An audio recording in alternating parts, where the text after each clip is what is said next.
নমস্কার বন্ধুরা, শুরুতেই বড় খবর।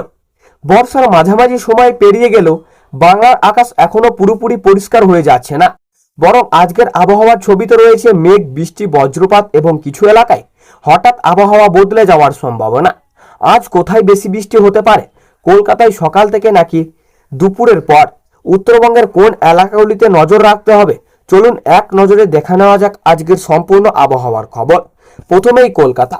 আজ কলকাতার আকাশের দিকে তাকালে মেঘের আনাগোনা দেখা যেতে পারে। দিনের বিভিন্ন সময়ে বৃষ্টির পরিস্থিতিও তৈরি হতে পারে।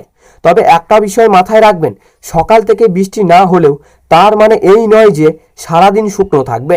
বেলা বাড়ার সঙ্গে সঙ্গে স্থানীয়ভাবে মেঘ তৈরি হলে আচমকাই বৃষ্টি নামতে পারে।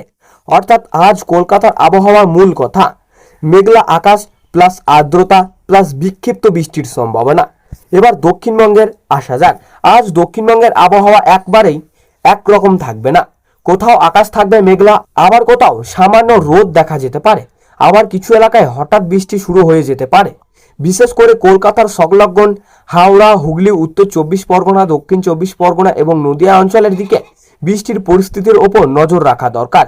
পূর্ব মেদিনীপুর ও পশ্চিম মেদিনীপুরে স্থানীয়ভাবে বৃষ্টির সম্ভাবনা রয়েছে। আর পশ্চিমবঙ্গের জেলাগুলিতেও বাঁকুড়া, পুরুলিয়া, ঝাড়গ্রাম, বীরভূম ও পশ্চিম বর্ধমান আবহাওয়া তুলনামূলকভাবে পরিবর্তনশীল থাকতে পারে। তাই আজকের দিনের এক জায়গায় আবহাওয়া দেখে পুরো দক্ষিণবঙ্গের আবহাওয়া বিচার করবেন না। এবার আসি কলকাতা বজ্রপাত। এবার আসল সতর্কতা, বজ্রপাত। আজকের আবহাওয়ার ক্ষেত্রে বৃষ্টির পাশাপাশি আরেকটি বিষয় গুরুত্বপূর্ণ, বজ্রবিদ্যুৎ। কিছু এলাকায় বৃষ্টির সঙ্গে বজ্রপাত এবং দমকা হাওয়াও হতে পারে। তাই আকাশ কালো হয়ে এলে বা বজ্রপাত শুরু হলে খোলা জায়গায় দাঁড়িয়ে থাকা এড়িয়ে চলুন। বিশেষ করে মাঠ, জলাশয় বা গাছের নিচে থাকা নিরাপদ নয়। উত্তরবঙ্গের ছবিটা একটু আলাদা। এবার চলে যাই উত্তরবঙ্গে। দার্জিলিং থেকে শুরু করে কালিম্পং, জলপাইগুড়ি, আলিপুরদুয়ার এবং কোচবিহার এই অঞ্চলগুলিতেও বর্ষার প্রভাব আরও স্পষ্ট থাকতে পারে। পাহাড়ি এলাকায় বৃষ্টি হলে রাস্তা পিছল হয়ে যাওয়ার পাশাপাশি দৃশ্যমানতাও কমে যেতে পারে। আর উত্তরবঙ্গের কিছু এলাকায় ভারী বৃষ্টির সম্ভাবনাও রয়েছে। তাই উত্তরবঙ্গে যারা ভ্রমণ বা যাতায়াত করবেন তারা স্থানীয় আবহাওয়ার আপডেট অবশ্যই দেখে নেবেন। গরম কমবে কিন্তু স্বস্তি থাকবে। অনেকেই ভাবছেন বৃষ্টি হলে তো গরম একবারেই চলে যাবে। আসল বিষয়টা একটু আলাদা। বৃষ্টির সময় তাপমাত্রা কম অনুভূত হলেও বাতাসের জলীয় বাষ্প বেশি থাকলে বৃষ্টি থামার পর আবার ভাবসা গরম অনুভূত হতে পারে। অর্থাৎ আজকের আবহাওয়া হতে পারে এইটুকু বৃষ্টি, কিছুটা স্বস্তি, আবার আর্দ্রতা ও অস্বস্তি। এবার বাংলাদেশের খবর। শুধু পশ্চিমবঙ্গে নয়, বাংলাদেশের বিভিন্ন এলাকাতেও বৃষ্টির প্রভাব বজায় থাকবে। কিছু অঞ্চলে মেঘলা আকাশের সঙ্গে বৃষ্টি বা বজ্রসহ বৃষ্টিও হতে পারে।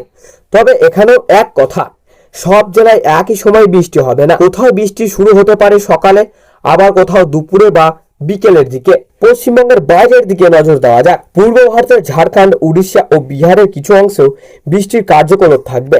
উড়িষ্যায় আগামী কয়েকদিন বৃষ্টির প্রবণতা বজায় থাকার সম্ভাবনা রয়েছে। ঝাড়খণ্ডেও বৃষ্টির সঙ্গে বজ্র বিদ্যুৎ ও দমকা হাওয়ার পরিস্থিতিও তৈরি হতে পারে। অর্থাৎ গোটা পূর্ব ভারতেই এখন বর্ষার কার্যকলাপ পুরোপুরি থামেনি। আর একটি গুরুত্বপূর্ণ খবর, আজকের পর আবহাওয়া নিয়ে নজর রাখতে হবে, কারণ আগামী কয়েকদিনে পশ্চিমবঙ্গের বিভিন্ন অংশে বৃষ্টির সম্ভাবনা রয়েছে। বিশেষ করে 28, 29 ও 30 আগস্ট আবহাওয়া নিয়ে নতুন করে সতর্কতা তৈরি হলে সেটি আবার পরবর্তী আপডেটে বিস্তারিতভাবে জানাবো।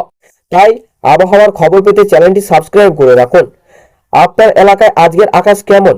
সকাল থেকেই কি মেঘ করছে, নাকি রোদ উঠেছে, নাকি ইতিমধ্যেই বৃষ্টি শুরু হয়ে গেছে? কমেন্টে শুধু আপনার জেলার নাম লিখে জানিয়ে দিন। দেখা যাক আজ পশ্চিমবঙ্গের কোন কোন জেলায় সবচেয়ে বেশি বৃষ্টি হয়। সবশেষে একবারে মনে করিয়ে দিই, আজ পশ্চিমবঙ্গের বিভিন্ন অংশে বৃষ্টির সম্ভাবনা রয়েছে। উত্তরবঙ্গের কিছু এলাকায় ভারী বৃষ্টির সম্ভাবনা বেশি। দক্ষিণবঙ্গে বজ্র বিদ্যুৎ সহ বৃষ্টিও হতে পারে। তাই আজকে দিনের ছাতা সঙ্গে রাখুন।